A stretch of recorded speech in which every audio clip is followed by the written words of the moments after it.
మొదటి ప్రశ్నకి సమాధానం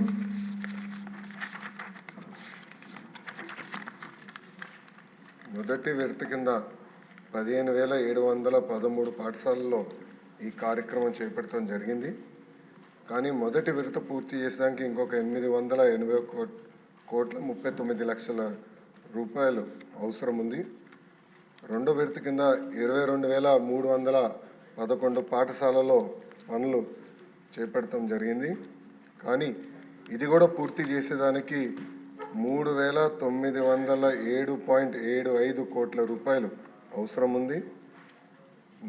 మూడో విడత కింద 14,845 పాఠశాలల్లో ఎలాంటి పనులు ప్రారంభించలేదు.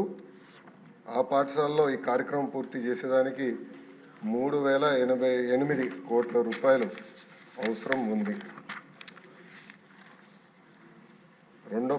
రెండో ప్రశ్న వివరాలు. నిధులు కేటాయింపులు ఖర్చులు ఎనెక్షర్ 1లో జతపరిచాం. మూడో ప్రశ్నకి సమాధానం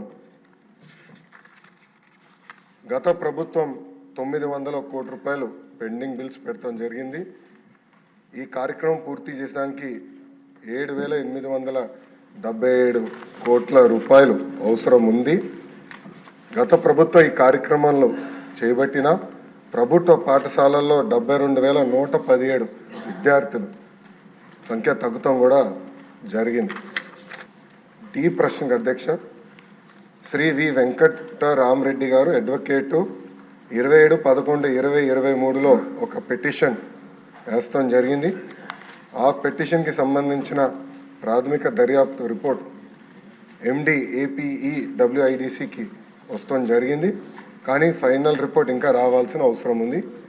ఈ ప్రశ్నకి సమాధానం ఫైనల్ రిపోర్ట్ వచ్చిన తర్వాత యాక్షన్ తీసుకుంటాం అధ్యక్ష.